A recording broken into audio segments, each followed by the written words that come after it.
Poitiers. Barreau, le capitaine du stade. Quand je parle au Poids-de-Vin, ils ont toujours cette nostalgie de cette époque. Mais je pense qu'il faut un club de haut niveau. Je pense que Poitiers, c'est une ville qui mérite d'être au plus haut niveau déjà. Et encore une fois, face à face, dont sort victorieux Pierre Thomas. Poitiers maintenant, Barreau qui a donné sur la droite et c'est Samir Lagnaoui qui récupère et qui fait juste. J'ai pu rêver devant les joueurs de l'époque. Le fruit de notre travail, justement, consistera à faire rêver les jeunes générations.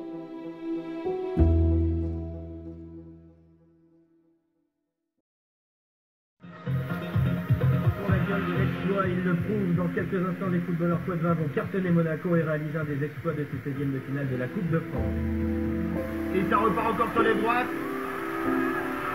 Et bien qualité facile, Lagnaoui, non, il marque. Premier but, Poitevin, égalisation de Samir Lagnaoui, le stade explose. Samir Lagnaoui du bout du pied qui remet les deux équipes à égalité. Il reste un quart d'heure de jeu. Les 3 dernières minutes maintenant avec Eric Renier, une superbe tête de Jérôme Billac. Un centre d'Eric Renier, Billac qui n'a pas laissé passer la chance et qui permet à Poitevin de réaliser l'exploit, sortir Monaco de la Coupe de France. Pascal Ciclanca, 50 ans. Donc je suis arrivé en 94. Quand, le club est monté en D2. Voilà. Et je suis resté 11 ans au club. En tant que gardien de but. Je suis Frédéric Montavy, j'ai joué donc au Stade Poitvin de 92 jusqu'en 96, jusqu'à la montée en D2 à l'époque, 3 ou 4 saisons du coup. Et à l'époque donc je jouais latéral gauche. Une effervescence ou un engouement, oui c'était le club phare de la ville, de la Vienne. Alors maintenant c'est un peu plus compliqué, mais avant effectivement les tribunes étaient bien remplies. Mais ce qui vaut aussi le fait de jouer à un niveau, plus on joue haut, plus les gens sont attirés par le spectacle. Mais je pense qu'il y a un public fidèle qui serait prêt à revenir si il voit que le club est sain. J'ai revu d'ailleurs dernièrement des images où on voyait justement l'effervescence du public. Je ne me rendais pas compte, comme je vous disais tout à l'heure. Nous, sur le terrain, on est dans notre monde, mais sur les images, je voyais que les gens se bataillaient pour avoir des places pour ce match-là. Et t'en avais qui étaient vraiment en colère de ne pas en avoir eu. Bah ouais, un peu. Parce qu'on a fait pas mal de dents, ça sera bien. Et cramponné aux grilles d'enceinte du stade, voici tous les autres unlucky. David, t'as essayé d'en acheter, ça? Ouais, mais impossible d'en trouver. Ouais. Et puis 2 heures, et avoir plus de place, 8000 places, 2 heures après, il n'y a plus de place. Eh ben, il y a que les gens qui ont le temps de réserver leur place qui peuvent ceux qui travaillaient comme moi ou comme beaucoup d'autres, ils n'avaient pas le temps de réserver leur place.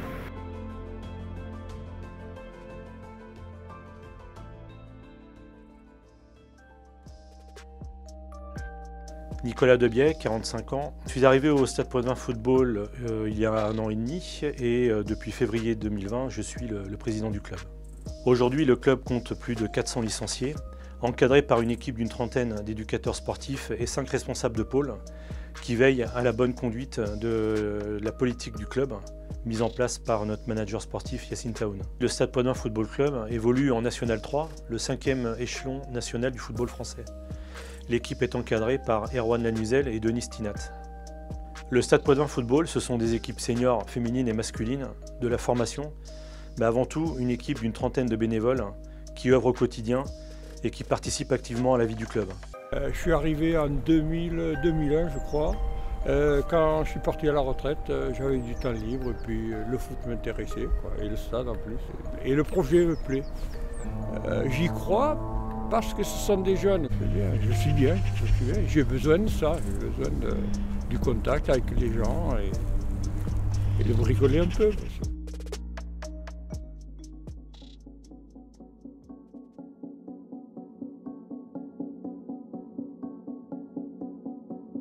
Philippe Nabé, je suis arrivé au Stade Poitvin Football Club et à Poitiers il y a presque 2 ans. J'arrive à Poitiers initialement par l'intermédiaire d'amis qui m'ont parlé longuement du projet et du potentiel du club. J'avais été déjà marqué par la qualité des infrastructures et très surpris du niveau auquel évoluait cette équipe et ce club. Je suis quelqu'un d'ambitieux, de compétiteur et au vu du projet général et du potentiel général du club, il est tout à fait anormal que le club qui est censé être le club phare de la Vienne évolue à ce niveau-là. Donc en arrivant, mon objectif final est clair. Permettre à ce club de retrouver le niveau professionnel, au minimum la Ligue 2, le plus rapidement possible. Bon, j'ai pu mettre mon organigramme en place lors de la deuxième saison. L'organigramme avec l'arrivée notamment de Yacine Taoun, qui est manager général du club aujourd'hui, qui est mon lien direct au club.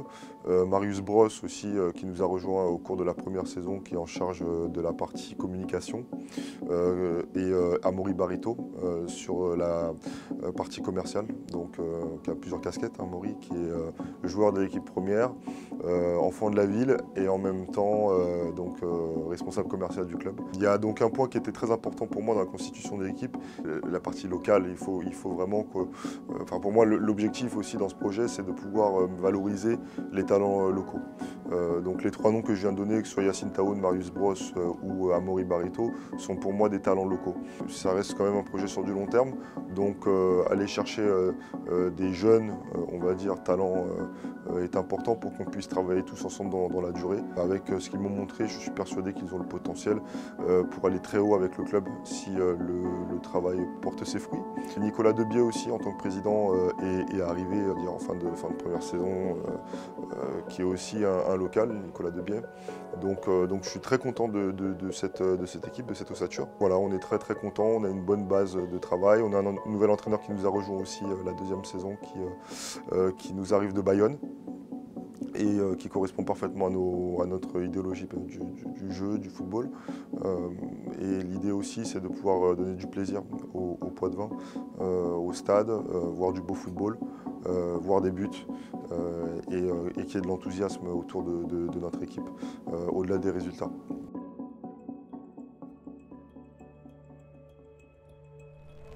Ce qui m'a convaincu dans le projet, c'est l'ambition du club, forcément, l'ambition du club, l'histoire du club.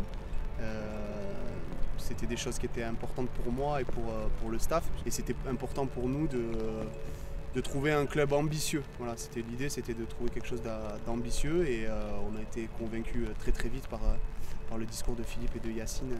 C'est un club historique, c'est un club qui a marqué la Nouvelle-Aquitaine dans son histoire, dans les années 90, avec des parcours de Coupe de France, avec des matchs en Ligue 2, avec du national.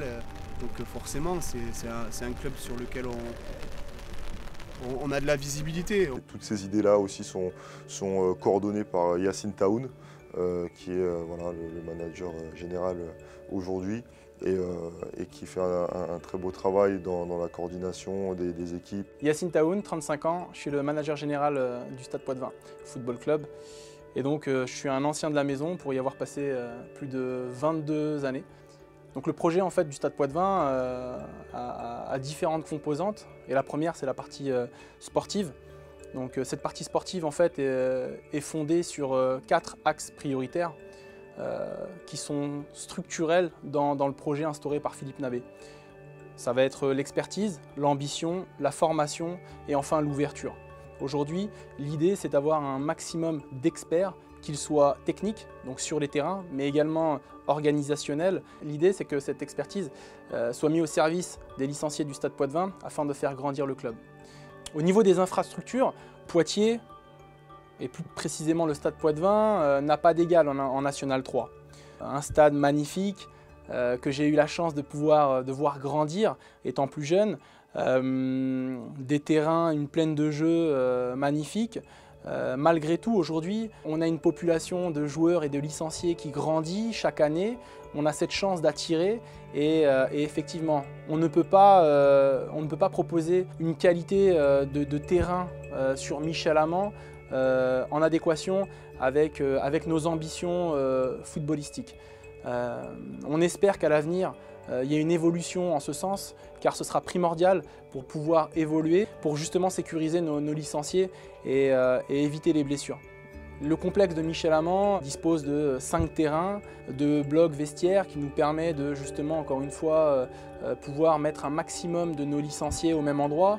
Mais aujourd'hui, avec l'évolution de la section féminine, du pôle féminin, donc, on va devoir grandir, on va devoir s'adapter et il est compliqué aujourd'hui de pouvoir mettre tout ce beau monde au même endroit. Pour pouvoir grandir, il faudra aussi faire évoluer les infrastructures du complexe Michel Amand et mettre à l'aise et mettre dans les meilleures conditions nos jeunes garçons et filles. Le deuxième fondement, c'est l'ambition. Au quotidien, on se doit d'être ambitieux justement pour permettre au club de grandir. C'est pour cela en fait qu'on se donne les moyens de réussir. Ensuite, il y a la formation, car aujourd'hui, on sait tous que le bassin Poitevin est un potentiel très riche et on veut en profiter, qu'il soit pour les garçons, mais également pour les jeunes filles. Au quotidien, notre idée, c'est de former. Donc tous nos éducateurs qui sont diplômés travaillent au quotidien justement pour former des joueurs et des joueuses, mais également pour former les citoyens de demain.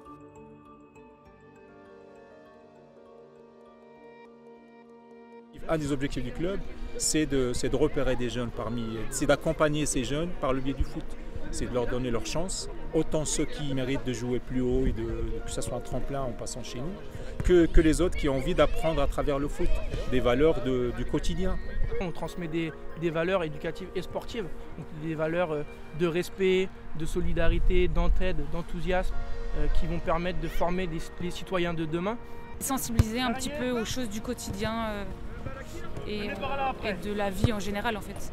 Au quotidien, c'est des préparations d'entraînement, c'est l'accueil des enfants et c'est la transmission de valeurs dessus. Par rapport aux enfants, c'est transmettre le plaisir, les voir heureux sur le terrain, les voir transmettre donc des valeurs que nous on a acquis auparavant. On cherche aussi à développer leur humilité en fait, apprendre à être humble dans ce qu'on fait et toujours travailler pour toujours prendre plus de plaisir et essayer en tout cas de les faire progresser le plus possible. Et nous avons mis énormément de moyens pour justement faire en sorte que les jeunes filles puissent être à l'égal des garçons.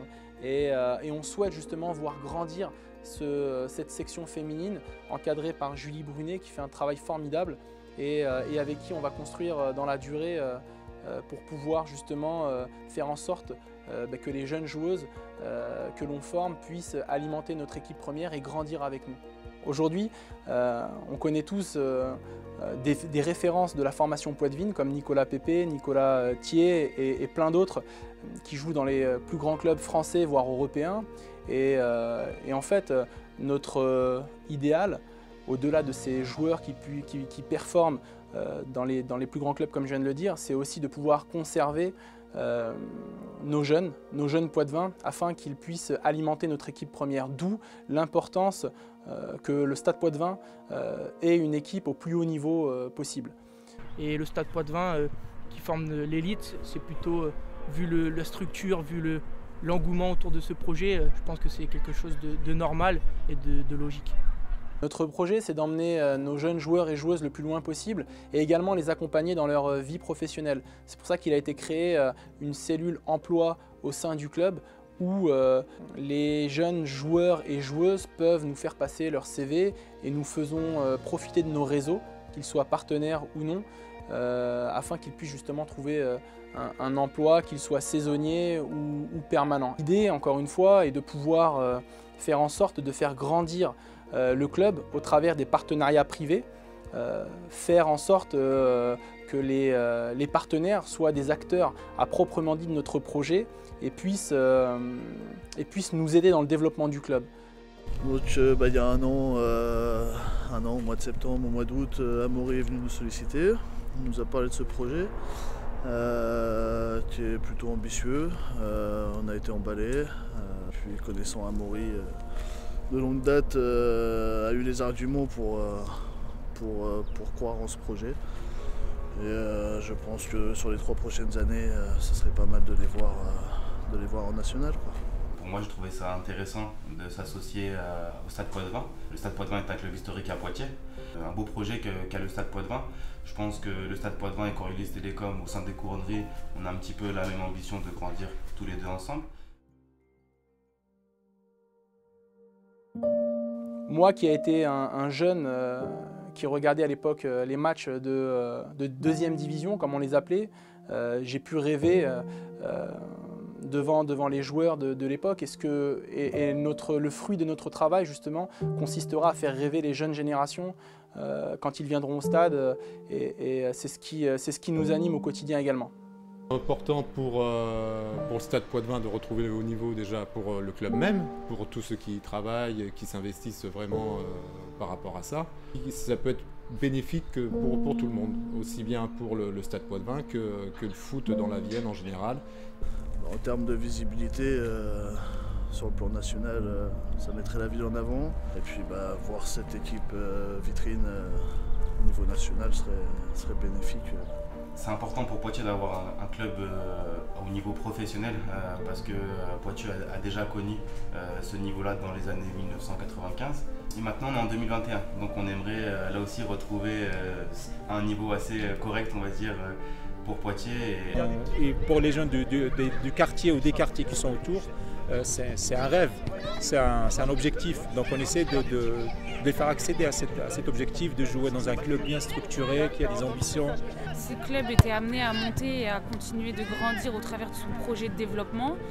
Ce serait super intéressant aussi pour les jeunes et l'ensemble du club. Le sport amène de toute façon forcément quelque chose à une ville. Poitiers n'a pas vocation à jouer au niveau N3, c'est le club phare de la Vienne. Et on a vraiment l'intention de le remettre sur la carte du football professionnel en France.